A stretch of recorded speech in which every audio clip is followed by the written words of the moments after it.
They say the whale's pelvis has no apparent function. The whale's pelvis is evidence of its evolution from four-legged land-dwelling mammals. This is simply a lie, okay? Those little bones are anchor points that special muscles attach to that allow the whales to reproduce. This has nothing to do with whales walking on land. It has to do with making baby whales. So either the authors of this textbook are ignorant about whale anatomy and certainly shouldn't be talking about it, or they're deliberately lying to you and desperate for evidence for their theory. So my question is very simple. Does your textbook teach the whale has a vestigial pelvis? If so, why would you use a biology book in your biology class at a famous university like this based on an author that doesn't even understand his basic anatomy of whales, and he's either lying to the students or he's ignorant? Why would you use something like that? And how could a vestigial structure be evidence for evolution when that's an example of losing, not gaining? It doesn't tell you how the whale got the legs. Oh, it's slowly losing them. Well, in the first place, it's not slowly losing them, okay? It's a lie. Secondly, even if it was, that's the opposite of evolution. How on earth can this be evidence for a theory? Yes, boys and girls, we're slowly losing things. That's how we got it all. Well, duh. So, my question is simple. Does your book teach there are vestigial structures, specifically the whale having a vestigial pelvis? If it does, why would you use a book like that in a university like this?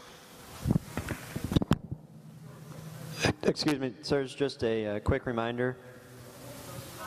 I'll turn your mic on just a second.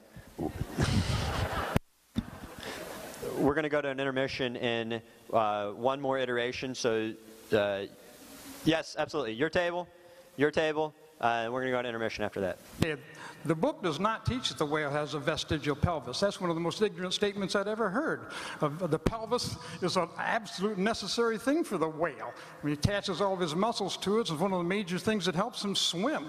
I happen to be keeping up with what's going on with the evolution of the whale, and we have a very good set of bones saved from fossil records showing that the whales evolved through a long period of time from animals that were on land to animals that are in the water. We have that evidence.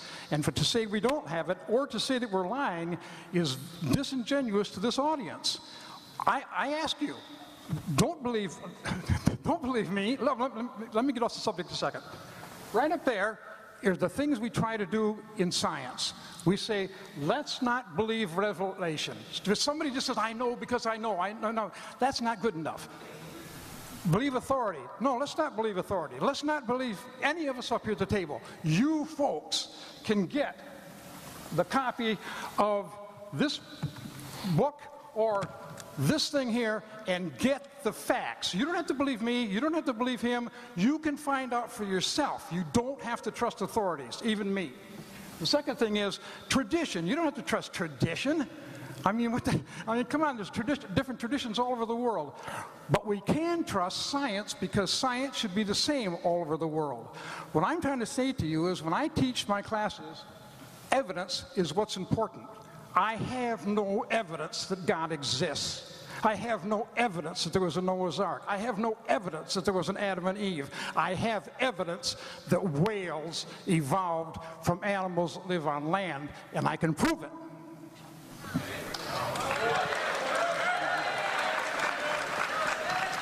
Well, we do have, I haven't had anything to say. There's a lot of talking going on, and that's unusual for me. The one thing that we can prove by the great philosophical statement, cogito ergo sum in Latin, which says, I think, therefore I am. Now what that says is that I exist and prove that I am there because I can think, but it doesn't necessarily say that you exist. I can't prove that you exist, but I can prove that I exist. And I also know that I'm here. And I do believe in you. There's a high probability that I do believe in you, and you are here. And somehow you got here.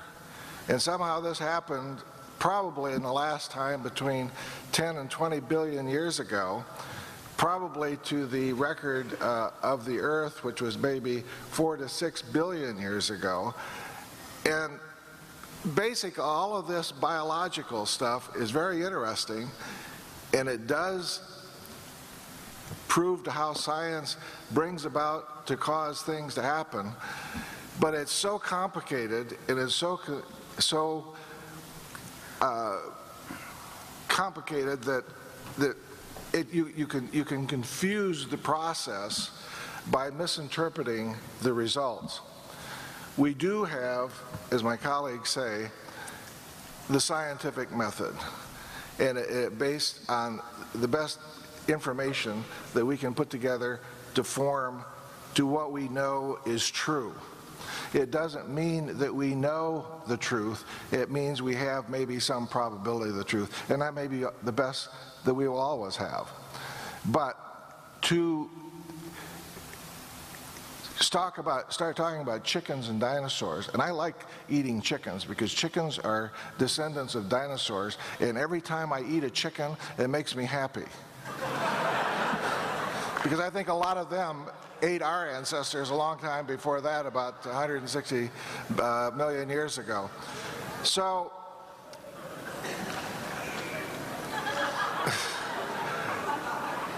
I'm going to leave with my colleagues and with the fact that we exist, we do think, and we are here, and how the record got as to how it got to be here could be debated. We do have information. We probably miss more information than we know. But I will say this, that we've got to be very careful as to how we interpret the record when we're trying to talk about something, because we are subject to ourselves to sink into confusion and to basically involve yourself into what becomes voodoo science, and that is very, very dangerous.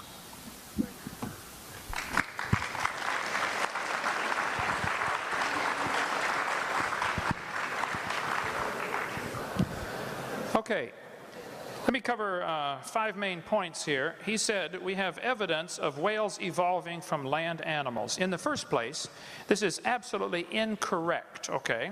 If he's talking about ambulocetus, you need to study here. This was made mostly of imagination. If that's your evidence, you need to study the ambulocetus a little better, okay? There is overwhelming evidence that ambulocetus is just an unusual animal, or just an animal that may be still existing someplace. There were just a few bones found and a whole lot of plaster of Paris and imagination used to put it together. Basilosaurus is not an intermediate. The serpentine form of the body and peculiar serrated cheek teeth made it plain that these animals could not possibly have been ancestral to any modern whales.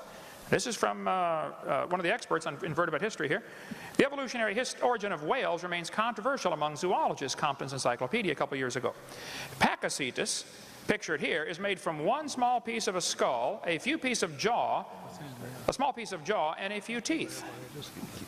You find a piece of the skull, a few teeth, and a piece of the jaw, and that's proof it's intermediate between a whale and a cow? You have got to be kidding.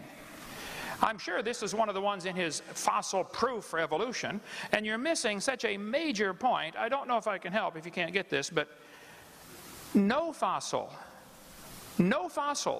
count as evidence for evolution. In a court of law, they would laugh at you because you bring some bones in and say, Your Honor, this is the ancestor of whales. Well, first place, there's not enough to tell what it is.